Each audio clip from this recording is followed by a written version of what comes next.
அவங்க எதிர்க்கிறாங்களே, அவங்க புறக்கணிக்கிறாங்களே, ஏற்றுக்கொள்ள மறுக்கிறாங்களே. ஏற்கனவே சொன்ன வார்த்தையை விடவும் உறுதியான பலமான வார்த்தையை கொண்டு சொல்லிவிட்டு சொன்னார்கள், வமா அலைனா இல்லல் பலாகுல் முபீன்.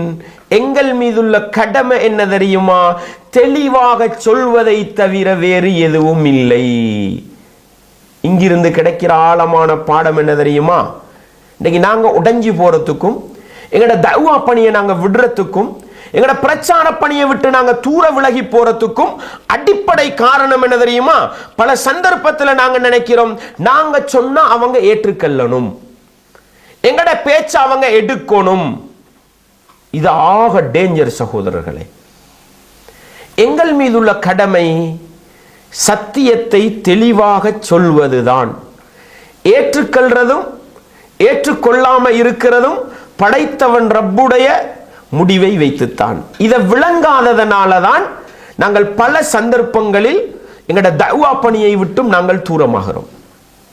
10 பேர் இருக்கிற ரூம்ல, 20 பேர் இருக்கிற ரூம்ல ஹராத்தை செய்யறாங்க, பாவத்தை செய்யறாங்க, பிழைய செய்யறாங்க. ஒரு நாள் சொல்றோம், 2 நாள் இனி சொல்லலாதுப்பா, இவங்க ஏற்றுக்கொள்ள போற ஆட்கள் இல்ல. இது என்ன தெரியுமா செய்யும்? அந்த நல்ல பணியை விட்டு எங்களை தூரமாக்கும். நீ ஏற்றுக்கொள்கிறாயா இல்லையா அது எனக்கு முக்கியம் அல்ல. என் மீதுள்ள கடமை வமா அலைனா இல்லல் பலாகுல் முபீன். தெளிவா சொல்றது, சும்மா சொல்றதல்ல, தெளிவா சொல்லணும், புரிந்து கொள்ளக்கூடிய விதத்தில் சொல்லணும். 1 தடவை 2 தடவை 3 தடவை சந்தர்ப்பம் கிடைக்கும் பொழுதெல்லாம் சத்தியத்தை உணர்த்துவோம் என்கிற அந்த பணியிலே உறுதியாக இருக்க வேண்டுமா? இந்த வரலாற்று குறிப்பு எங்களுக்கு சொல்கிற செய்தி என்ன? அந்த சமுதாயம் எதிர்க்கிறது எதிர்க்கிறது எதிர்க்கிறது. அவங்க சொன்ன வார்த்தை, எங்கள் மீதுள்ள கடமை தெளிவாக சொல்வதுதான். உங்களோட உள்ளத்துல கொண்டு புகுத்துறது எங்கட கடமை அல்ல.